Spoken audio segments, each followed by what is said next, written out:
Hello and welcome. Silrace here with Support a Sunday, and this is going to be 2 games in one video versus AI as Malfurion. The reasoning this is versus AI, well, I had planned to play Malfurion for this week's Support Sunday. Yeah, I just wanted to play Malfurion. I've been itching to play the 3-man once again and all that stuff. And yes, Lunar Festival is still going on, and let me show you the scoreboard. This is post-gameplay commentary. Because there is D on my team. He asked me to help him finish a quest for the evening. And I obviously wanted to help him out, and the game is always more fun when you are playing with somebody, with a friend, you know? It's always more fun. It doesn't matter whether you're playing ranked versus AI, custom matches, or quick matches, or whatever. It's always more fun with friends. So of course, yeah, sure, let's finish a quest quick. Versus AI games, very good for finishing quests fast, if you don't have a lot of time, because these don't tend to last a long time. And they are also very good for getting you back on the groove of basics of the game. I often use them for warm-up games and so forth. And well, I mean, here you can see us laning together as a Malfurion and as a siege tank, as the Sergeant Hammer. But, and obviously if this was a rank match or a quick match, those guys would probably have come in way more aggressively onto the siege tank and so forth. But in all honesty, here my body blocking skills aren't quite so awesome, but he was snared by the Earthbind Totem and everything else. But like I said, this is a good way to, well, firstly get your muscle memory working. Well, I talked about warm-up games a while back, and essentially this is my first game of the evening. This is the warm-up game. So far I have landed 2 of 2 routes, which is very good, well, very good. But that doesn't necessarily mean I get them correct. The second route was a little bit off. The first one was just fine. Then again, the Nazebo died just before the route really took effect, but still, it was on point, so to say, and that's the main thing. Hitting skill shots. Very important for characters, for heroes who have skill such. And Malfurion does. Also, let's quickly go over Malfurion's abilities, and the build I am doing here is also a build I often do on Malfurion when I'm playing, you know, quick matches and so forth, and other things than this particular setup as in versus AI. And there is a on-point route, right? See? But I don't wanna go out there to body block, because I am kind of playing this as if it was not versus AI. I'm not taking extra risks and so forth. Because it can cost you if you try to go all over the place, crazy ham on things, as it's called, going ham, whatever. To me that always sounds very weird. So anyway, I don't want to do that. I just don't want to do that. These are practice games for me, and they practice me for the real thing, and I treat them for that. It's always... Let's just say that if I didn't learn anything from a game I played, I did not pay enough attention. For every single game you play, it doesn't matter if it's versus AI or Team League and you're getting completely and utterly destroyed in a ranked match, you will always be able to learn something if you pay enough attention. And this man learned something, as you can see. For example, I learned I couldn't keep him alive against a tower and a fort, and so on. But Hammer is making short work of things. That's what Hammer does. It is a siege tank after all. And he is running away at the exact correct time, because man, if he had to hang around a little bit longer, then would be dead. Anyway. Quickly, Malfurion's abilities, in case you are not familiar at all with the hero. First ability is a regrowth. It kind of kind of determines Malfurion as a healer, because it has a heal over time component in addition to a, well, rather smaller instant heal component. So essentially healing with Malfurion, and there is on point route, right? Anyway, healing with Malfurion is more about healing over time than being able to burst heal the way, for example, Uther does. So when you are playing as a Malfurion, you have to realize, okay, damage is about to be landed on this guy, and you can essentially land your regrowth on that guy in advance, so he has the heal over time already going on by when the damage starts really landing. Another 3-man route. Okay, granted that wasn't a very hard route to land, but still a 3-man route. Second ability of Malfurion is Moonfire. It's a very spammable, very spammable a couple second cooldown. Well, a little bit of a nuke, I would call it. It does kind of minor damage, but it also reveals the target for a few seconds afterwards, meaning even if they run into a brush or whatever, you can keep landing your Moonfire.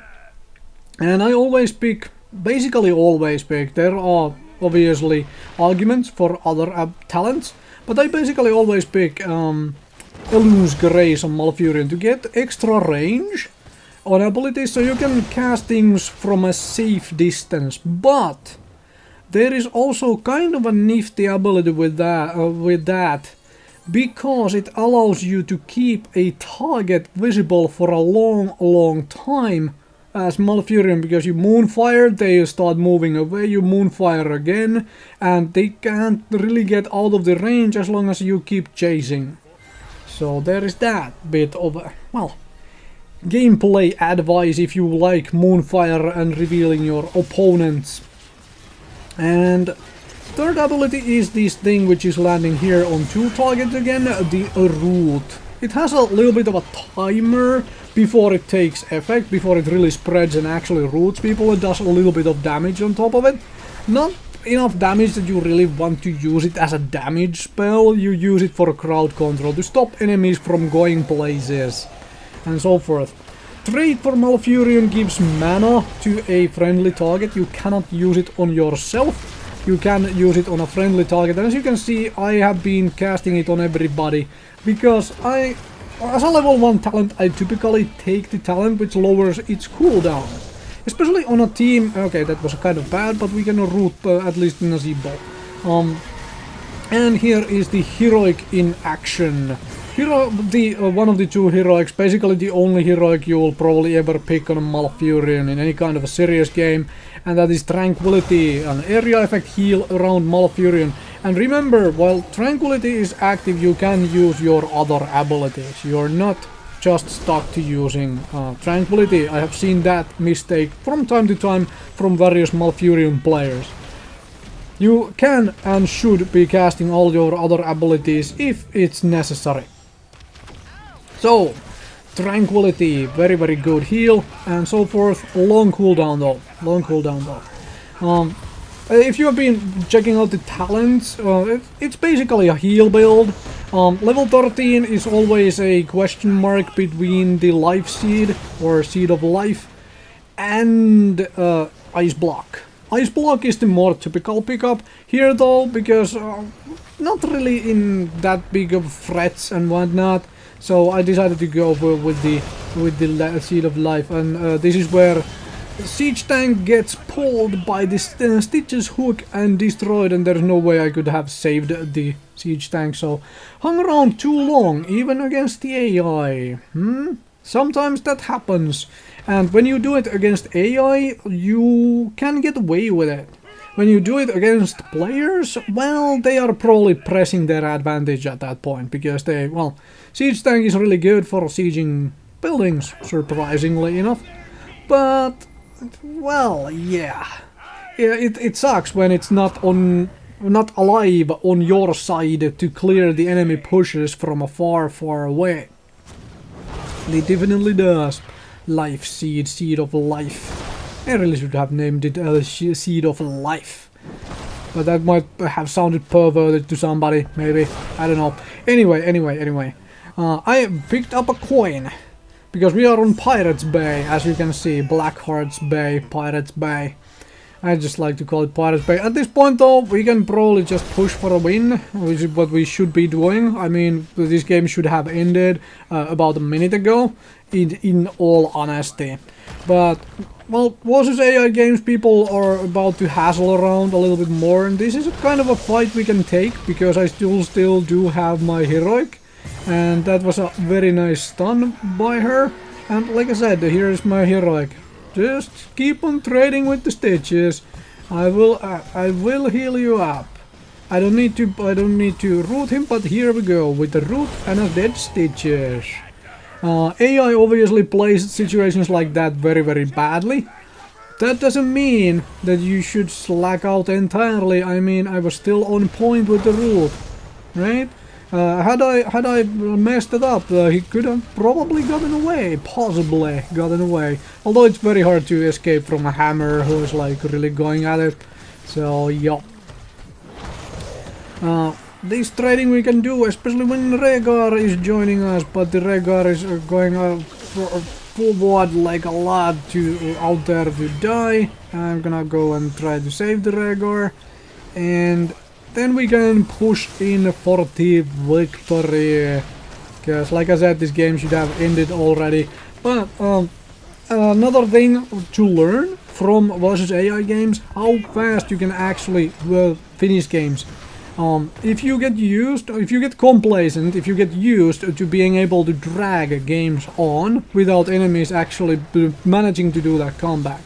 Even though comebacks are kind of rare, but this game is ending, so I will talk about that in the beginning of the next one, which is right after this game.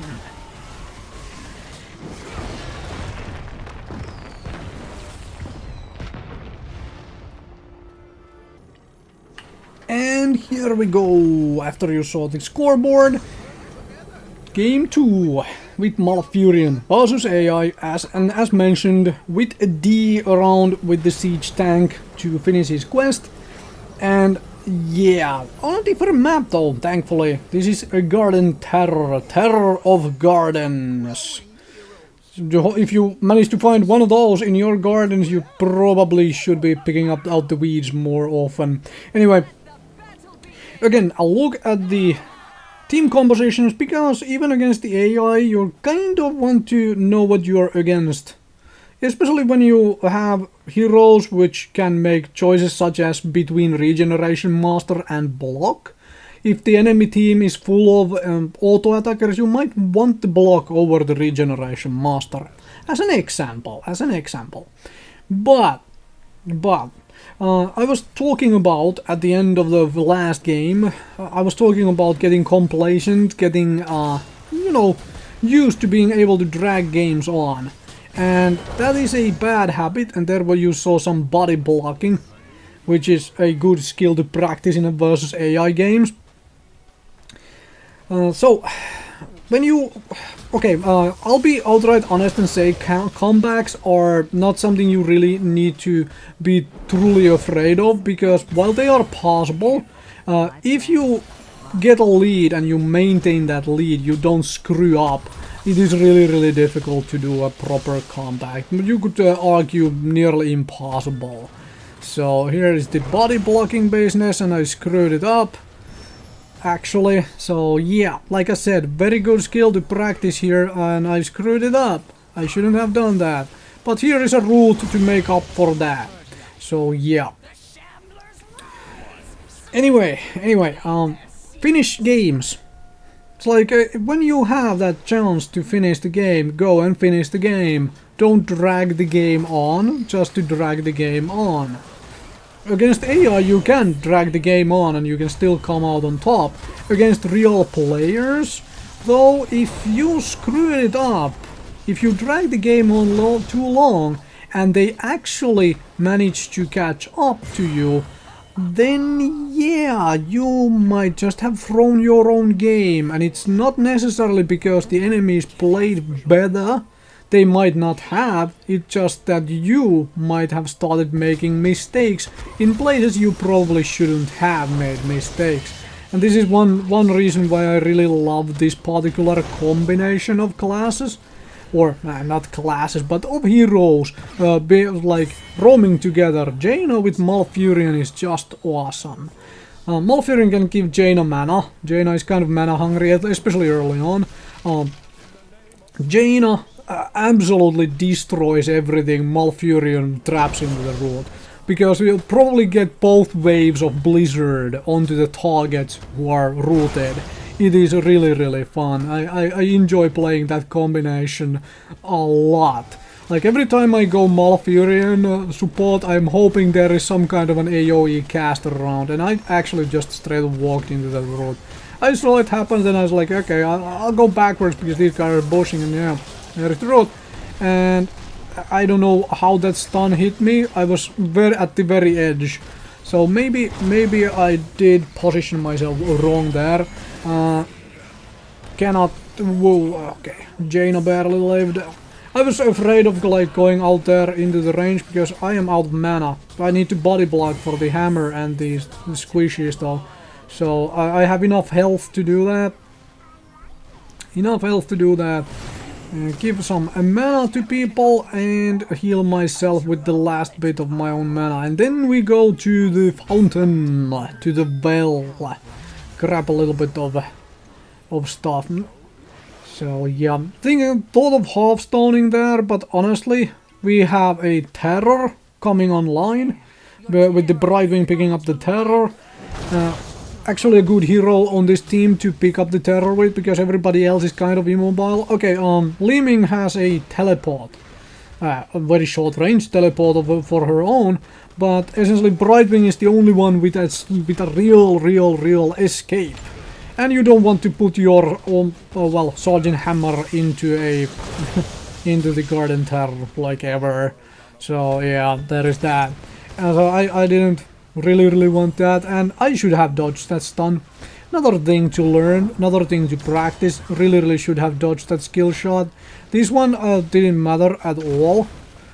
But in a real game, or if suddenly more things would have collapsed, would have probably been owned right then and there, because Malfurion does not have an escape mechanism. He doesn't. His escape and playmaking ability is his root, and that's essentially it. Granted, you do have heals, you can survive for quite a while, especially if you burn your heroic ability just for yourself or for self-healing to try to run away. But is that something you really wanna do? Is that? Eh well. Anyway, got a Kerrigan kill out of that. I mean, look at this level difference by now, because of Garden Terror pushed down the bottom lane entirely, level 10 to level 6. This is where you get. This is the point where you can get to like really complacent, really like start playing really badly and still win. It's one of those things one could argue that when you are ahead, you can do dumb things and still win, and then you might think that those dumb things were actually brilliant because you ended up winning. But overall, they might not be a very good idea.